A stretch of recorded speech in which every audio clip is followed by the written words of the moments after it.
Hello students, welcome back in online teaching class, Standard 11, NCERT syllabus, Biology, chapter number 6, Anatomy of Flowering Plant. And what is the meaning of anatomy? When we do the parts of the plants, do study under the microscope of its LS and TS section, and we observe in microscope so many tissues structure and so many types of tissues, and this study is called the anatomy. Okay students, then let's start our new topic. And in this lesson we take the tissues, the tissue system, anatomy of dicotyledons, monocot plants and secondary growth. Then I explain the meaning of anatomy. Then anatomy means internal structure, which structure we can't see from our naked eyes. Which structure we can see from our naked eyes, this is called the morphology. And in chapter number 5 I explain you the morphology of the root, the stem, the leaf, the seed, flowers and fruits. Now in this chapter we are taking the anatomy. Anatomy means internal structure which we can't see from our naked eyes, and we take its LS and TS as a section and we do its study under the microscope. Okay student, तो आपको समझ में आ गया कि anatomy क्या है और morphology क्या है. अब ये टर्म समझ लेते हैं तो आपके लिए चैप्टर इजी पढ़ेंगे. ठीक है, तो हमारे मॉर्फोलॉजी जो हम एक्सटर्नल बाहर से देखते हैं, लीव्स किस टाइप की है, रूट किस टाइप की है, स्टेम किस टाइप का, तो वह सब कुछ हम चैप्टर नंबर 5 में पढ़ चुके हैं.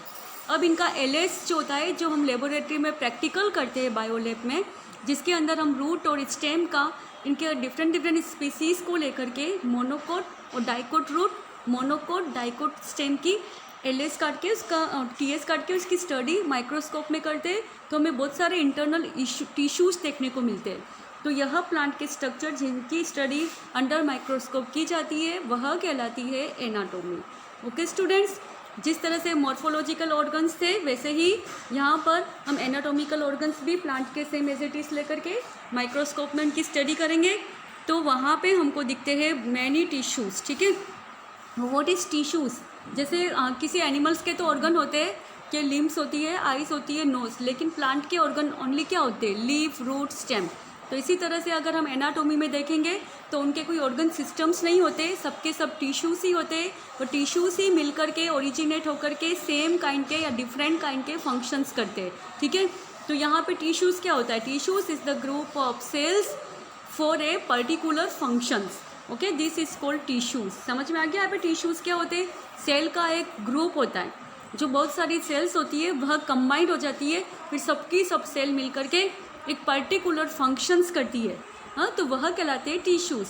और एवरी प्लांट के एवरी ऑर्गन में so many kinds of different types के टिश्यूज़ होते हैं.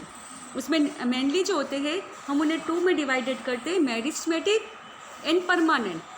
जो मेरिस्टेमेटिक टिश्यूज़ होते हैं वह कोई भी अगर एंजियोस्पर्मिक प्लांट है उसके अंदर सीड जो है वह ग्रो होता है, तो उसकी सीडलिंग स्टार्ट होती है. उस सीडलिंग में जो प्राइमरी ग्रोथ के जो टिश्यूज़ निकलते हैं वह कहलाते हैं मेरिस्टेमेटिक टिश्यूज़, जो उसके मियोटिक और माइटोटिक डिवीज़न से स्टार्ट होते हैं. ठीक है, तो वहाँ की जो प्राइमरी ग्रोथ होती है, जो एपिकल ग्रोथ स्टार्ट होती है रूट और शूट से, वह वाली कहलाती है इसकी एपिकल मेरिस्टेमेटिक ग्रोथ, जो यहाँ पर आपके फिगर में भी दी गई है. देखिए किस तरह से प्राइमरी ग्रोथ जो होती है मेरिस्टेमेटिक टिश्यूज़ के रूप में स्टार्ट होती है. यह रूट का डायग्राम दिया हुआ है, एनाटॉमिकल डायग्राम, कि यहाँ पे ये रूट केप है. इस रूट केप के यहाँ पर जो स्टार्टिंग इसकी ग्रोथ हुई है, जहाँ से रूट निकलती है, तो ये सब के सब जो ग्रीन टिश्यूज़ आपको दिख रहे हैं यह मेरिस्टेमेटिक ग्रोथ है, जो ही आगे मैच्योर होकर के परमानेंट टिश्यूज़ के अंदर कन्वर्ट होते हैं. और यह है शूट. शूट जो होता है, रूट जो होती है वह सॉइल के नीचे और शूट सॉइल के ऊपर. ठीक है, तो शूट जो होता है वही स्टेम में कन्वर्टेड होता है.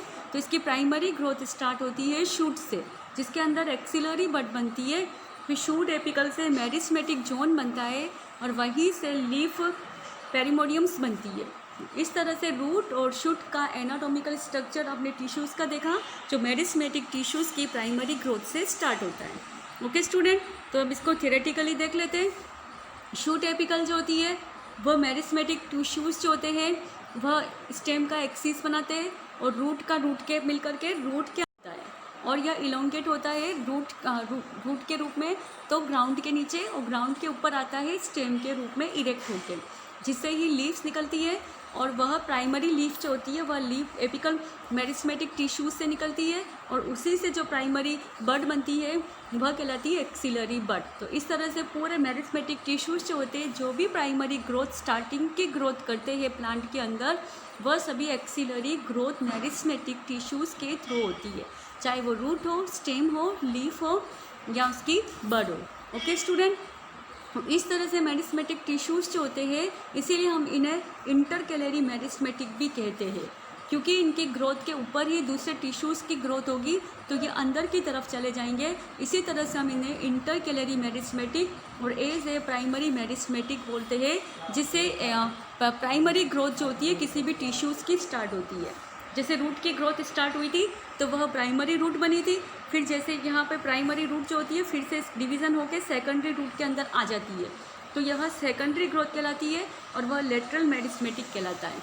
जो पहले वाला मेरिस्मेटिक टिश्यूज़ जो डेवलप हुए थे वह प्राइमरी ग्रोथ और प्राइमरी मेरिस्मेटिक, फिर वहाँ से डेवलप होकर के जो ग्रोथ होती है वो सेकेंडरी ग्रोथ और लेटरल मेरिस्मेटिक कहलाती है। प्राइमरी ग्रोथ से लेंथ के अंदर बढ़ता है स्टेम प्लांट का, और लेटरल मेरिस्मेटिक टिश्यूज़ से वह वाइट के अंदर, वीट के अंदर बढ़ता है कि उसका स्टेम कितना ब्रॉड होगा, कितना चौड़ा। ठीक है, तो यह कहलाती है प्राइमरी ग्रोथ और यह कहलाती है लेटरल ग्रोथ। ओके स्टूडेंट, इस तरह से यहाँ पर सेल्स जो होती है वह डिवाइडेड होती रहती है मेरिस्मेटिक टिश्यूज़ की, फिर आगे जा कर के यह सेल्स डेवलप हो जाती है परमानेंट सेल्स के अंदर, जो आगे फिर से डिवाइड नहीं होगी।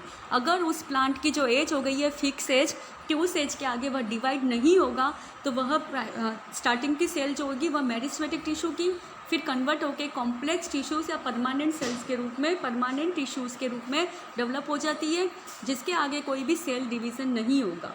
मीन्स ओनली जो प्राइमरी टिश्यूज़ जो होता है एपिकल मेरिस्मेटिक, वही कंटिन्यू माइटोसिस डिवीज़न करके किसी भी प्लांट की ग्रोथ को ऑफर्स करता है, और उसी के अंदर फिर धीरे धीरे डर्मल टिश्यूज़, ग्राउंड टिश्यूज़ और वेस्कुलर टिश्यूज़ जो होते हैं वह डेवलप होते हैं। ओके स्टूडेंट, इस तरह से मेरिस्मेटिक टिश्यूज़ हो गया है। अब हम आते हैं परमानेंट टिश्यूज़ पे। मेरिस्मेटिक ग्रोथ जो होती है वह स्टार्टिंग की ग्रोथ होती है, जिससे एनिमल जो होते हैं स्टार्टिंग में ग्रेज भी कर सकते हैं इजीली। ठीक है, जो भी ग्रीन प्लांट दिखता है उसका ग्रीन स्टेम, उसकी न्यू ग्रीन लीव्स या उसकी ग्रीन न्यू बर्ड्स या उसकी न्यू रूट्स, तो वह सब के सब मेरिस्मेटिक में आते हैं। वे ही धीरे धीरे मैच्योर होते हैं परमानेंट टिश्यूज़ के अंदर, जिसके अंदर एक फिक्स माइटोटिक डिवीज़न हो जाता है। और यह परमानेंट टिश्यूज़ भी 2 टाइप्स के होते हैं, simple tissues and complex tissues. Simple tissues जो होते हैं वह parenchyma, collenchyma and sclerenchyma 3 types के होते हैं, और कॉम्प्लेक्स टिश्यूज़ जो होते हैं वो vascular tissues, xylem and phloem. इसके बारे में मैं आपको नेक्स्ट वीडियो के अंदर एक्सप्लेन करूँगी, तो यहाँ तक आपके नोट्स प्रिपेयर कर लीजिएगा। Okay students.